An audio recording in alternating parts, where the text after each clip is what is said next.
वंदे मातरम दोस्तों। आज चर्चा करेंगे हम भारत के जीपीएस सिस्टम के बारे में। आज चर्चा होगी कहानी भारत की जीपीएस सिस्टम की, जिसमें चल रहा है अभी बहुत बड़ा संकट। भारत का जो अपना जीपीएस सिस्टम है, जीपीएस का मतलब होता है ग्लोबल पोजिशनिंग सैटेलाइट, जीपीएस, जो कि अमेरिका का एक सिस्टम है।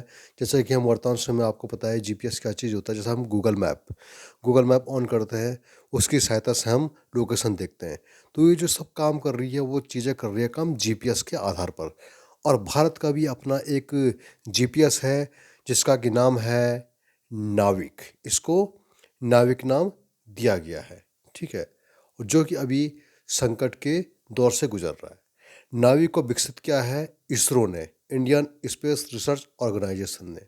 इसने 2013 से अब तक कुल 11 सैटेलाइट लॉन्च किए हैं और इससे स्थापित किया है भारत का नाविक, अर्थात नेविगेशन विद इंडियन कॉन्स्टलेशन। इसका मकसद है भारत और उसके आसपास के क्षेत्र में जो पोजिशनिंग है, जो जीपीएस सिस्टम है, जो नेविगेशन है और जो टाइमिंग है, उसकी बेहतर सेवाएं देना है। इसको कहा गया है नाम पीएनटी, अर्थात पोजिशन, नेविगेशन और टाइमिंग। इस तरह की पीएनटी की सर्विस देना। और इसका उद्देश्य है अमेरिका के ग्लोबल पोजिशनिंग सिस्टम जीपीएस, इस पर निर्भरता को कम करना। लेकिन भारत के नाविक इस समय एक ऑपरेशनल संकट के दौर से गुजर रहा है। क्या संकट है? वर्तमान समय में नाविक के केवल 3 ही सैटेलाइट काम कर रहे हैं, जबकि पीएनटी जो सेवाएं हैं उसके लिए कम से कम 4 सैटेलाइट होने बहुत ज़रूरी हैं। और हमारे जो काम कर रहे हैं अभी तक 3 ही कर रहे हैं। हमने नाविक के तहत कुल भेजे थे 11 2013 से अब तक, लेकिन 3 ही काम कर रहे हैं। करने चाहिए थे कितना? 4। इसका मतलब जो नाविक का मुख्य उद्देश्य है वो अभी पूरा नहीं हो पा रहा है। और जो सबसे बड़ी दिक्कत आ रही है हमारे सामने, वो आ रही है जो कि नेविगेशन सिस्टम की सबसे बड़ी ताकत होती है, उसे कहते हैं समय। और इसमें जो समय दिखाया जाता है वो दिखाया जाता है परमाणु घड़ी के माध्यम से, जिसको कहते हैं हम ऑटोमेटिक एटॉमिक क्लॉक।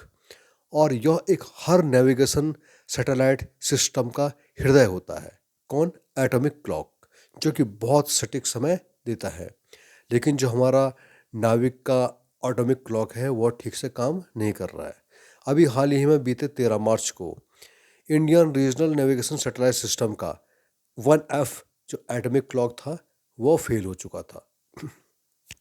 इससे पहले भारत के पास लगभग काम करने वाले नाविक के तहत 4 सैटेलाइट थे, लेकिन वर्तमान में इनकी जो संख्या है वो घटकर 3 रह चुकी है, ठीक है। जो नाविक है उसके शुरुआती सैटेलाइट में जो इस्तेमाल हुए परमाणु घड़ियों के जो पार्ट्स है, इसके जो पार्ट होता है उसे कहते हैं रूबिडियम। जो परमाणु घड़ी में जो यूज होता है मैटर, उसका नाम होता है रूबिडियम। ये हम स्विस कंपनी से खरीदते थे। स्विस कंपनी एक है स्पेक्ट्रा टाइम, इससे हम रूबिडियम खरीदा करते थे।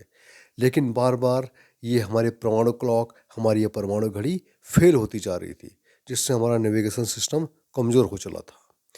इसके अलावा जो हमने बाकी जो कई सैटेलाइट हमारे नेविगेशन सिस्टम के जो हिस्से थे, जो हमने 11 भेजे थे, उसमें कई जो है उनकी लाइफ पूरी हो चुकी है।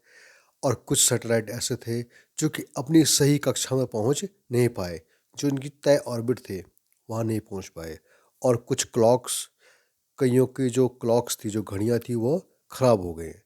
कुल मिलाकर बड़ी संख्या में जो सैटेलाइट है वो काम के बचे नहीं हैं। इसके अलावा हमें एक झटका तब लगता है जब हमारा नाविक 2.0 NVS-2 मिशन फेल हुआ, ठीक है। क्यों? इसरो ने जब दूसरी पीढ़ी के सैटेलाइट को भेजने की कोशिश की तो लॉन्च किया NVS-2, लेकिन इसके साथ दिक्कत यह आई कि यह गलत ऑर्बिट में चला गया था, ठीक है।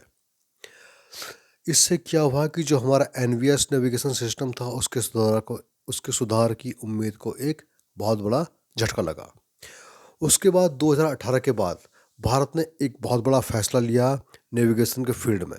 इसने कहा कि मैं स्विस कंपनी स्पेक्ट्रा टाइम से अब नहीं खरीदूंगा रूबिडियम, और हमने विदेशी क्लॉक को छोड़कर स्वदेशी रूबिडियम एटॉमिक क्लॉक को बनाने पर बल दिया। और ये क्लॉक बनाए गए स्पेस एप्लीकेशन सेंटर में। एक प्रकार से क्या थी, ये एक नई शुरुआत थी। उसके बाद NVS-1 मई 2023 में जो भेजा गया था, ये एक पहला ऐसा सैटेलाइट था जिसमें कि देसी क्लॉक लगाया गया था। और उसके बाद से आने वाले सभी सैटेलाइट में यही टेक्नोलॉजी का यूज किया जा रहा है, भारतीय स्वदेशी टेक्नोलॉजी और आत्मनिर्भर भारत की टेक्नोलॉजी। कुल मिलाकर अगर हम समझें तो नाविक एक मजबूत और आत्मनिर्भर GPS सिस्टम बनने की दिशा में एक कदम था। लेकिन जो एटॉमिक क्लॉक का फेलियर हुआ और जो सैटेलाइट में खराबी आई, उसने हमारी सामने नई तरह की समस्याएं पैदा कर दी और हमारे नेविगेशन सिस्टम नाविक को कमज़ोर कर दिया। लेकिन फिर भी उम्मीद अभी ख़त्म नहीं हुई है। क्यों नहीं हुई है? क्योंकि अगर हम अपने स्वदेशी आत्मनिर्भर टेक्नोलॉजी के आधार पर सैटेलाइट को आगे भेजते हैं तो नाविक भविष्य में पूरी तरह से एक स्वदेशी और आत्मनिर्भर नेविगेशन सिस्टम दे सकता है और भारत की निर्भरता विदेशी GPS पर बिल्कुल कम या फिर यूं कहिए बिल्कुल ख़त्म हो जाएगी।